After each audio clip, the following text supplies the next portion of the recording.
Hey everyone, what's going on? It's Jessie Lee, and you can follow me along on my journey as I heal from stage 4 colon cancer diagnosis. So, hi, I'll answer this question because I love it. Can I please ask what made you come to the decision not have chemotherapy? Yeah, sure. By the way, shout out to TikTok for finding out that I'm a wavy hair girl.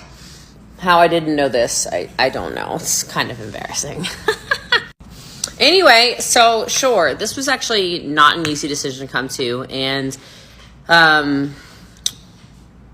I guess I shouldn't really say that. It ended up actually being a pretty easy decision to come to, although I felt incredibly pressured to still do chemotherapy. FOLFOX and Avastin were the recommendations from 2 different oncologists, and then just FOLFOX from another one.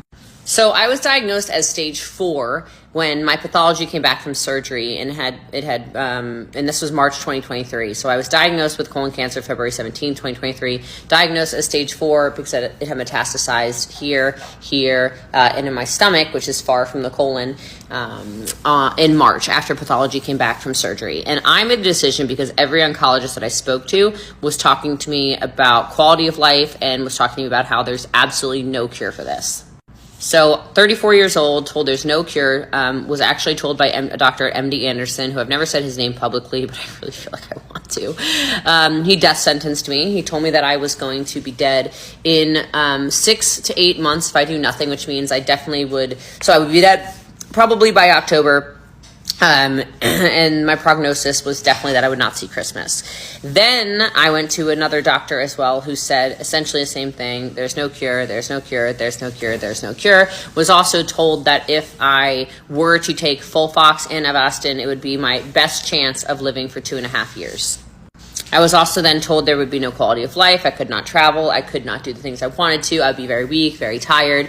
They went through all of these not like, I guess, hypotheticals, if you will, very common. I don't even want to call them side effects because there's effects of the chemotherapy, because I've never been anti-chemo. I just wanted to make the right decision for me. And I said, well, if you're going to tell me that I'm going to be dead, if this is the prognosis you're playing God with, that I have until October, I would like to live until October with full energy, being able to travel, live my life, do things that make me feel happy, and then just do my own research. And then I started researching. It was stuff like, I'm actually using this as a book I'm leaning it up against. It was reading about Gerson therapy. It was reading everything from crispy cancer. It was watching documentaries. It was finding people on the internet who have cured themselves from stage 4 colon cancers, excuse me, and did not use the traditional oncology route of standard of care, which is your surgery, your chemotherapy, your radiation. And so I just decided to make radical life choices and let my body heal. I have the understanding that dis-ease is caused by a lot of stressors, a lot of anger, a lot of environmental factors, toxins, etc. And I just committed to switching to a lifestyle that is completely different than how I had been living. So this is not me giving you medical advice. If you're somebody who you feel like chemotherapy is the best option for you, by all means. I look at the way I was living my life compared to how I am living my life now, and I've made many radical changes. Many radical changes. And so, you know,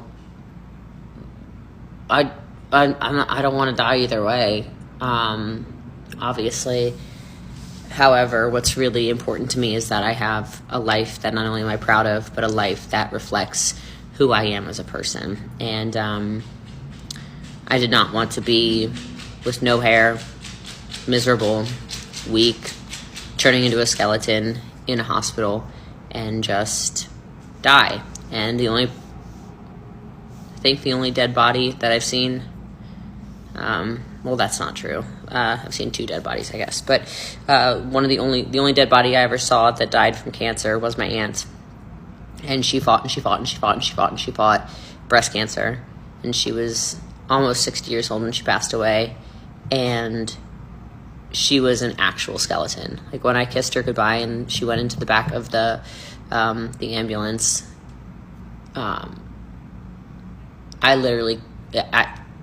everything was she was a skeleton. And I saw how much pain she was in from the chemotherapy. I saw the sores on her skin.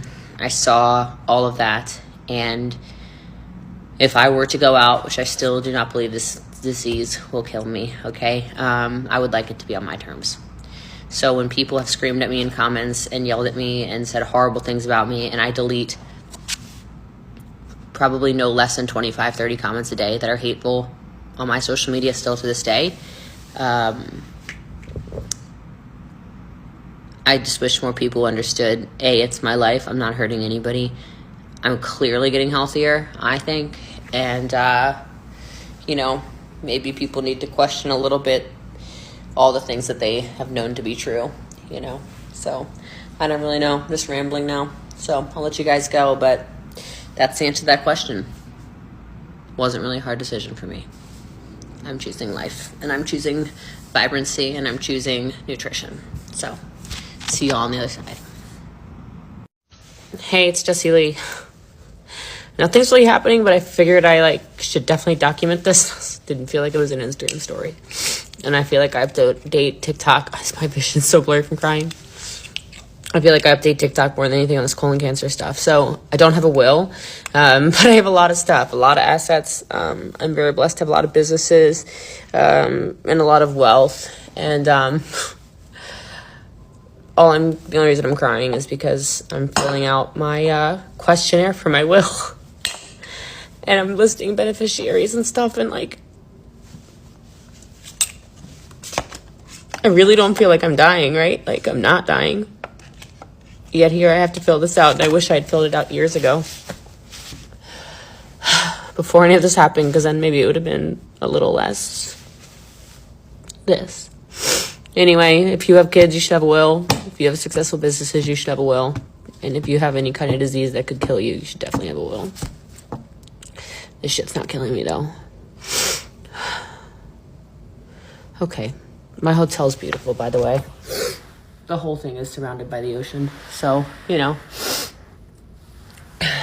guess it could be worse. I'm in Miami, by the way, and I turned the air conditioning off, but it's still too damn cold in this room. Okay. I feel better now I talked to you guys. I didn't talk to anybody. I talked to myself. Hi, guys. All I have so far as a beneficiary is my big brother and his son. Okay, I gotta go. Hi, I welcome you to my channel. It's now almost 2 weeks ever since Jessie Lee Ward passed away after a long battle with colon cancer. Her cancer diagnosis was revealed in March this year. She was told to undergo chemotherapy by her oncologist, which she eventually rejected. When Jessie received a cancer diagnosis in March, her path took an unexpected turn. While chemotherapy, the conventional treatment for colon cancer, was recommended by her medical oncologist, she boldly went for alternative natural remedies. Her choice ignited passionate debates on social media. Many admired her courage to defy traditional treatments, while others criticized her for dismissing established medical protocols. After visiting the oncologist and surgeon, she shared a video on Instagram and controversially called them pimps. She further stated her thoughts on chemotherapy. Jessie's steadfast belief in alternative treatments tragically did not lead to the recovery many hoped for. On September 15, 2023, a Facebook post announced her passing, and it left many of her fans in mourning.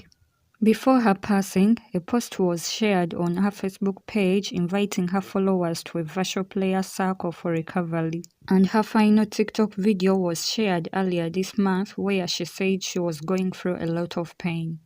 Here at Nice Novia, our thoughts and prayers are with her family, friends, and fans. May her soul rest in peace.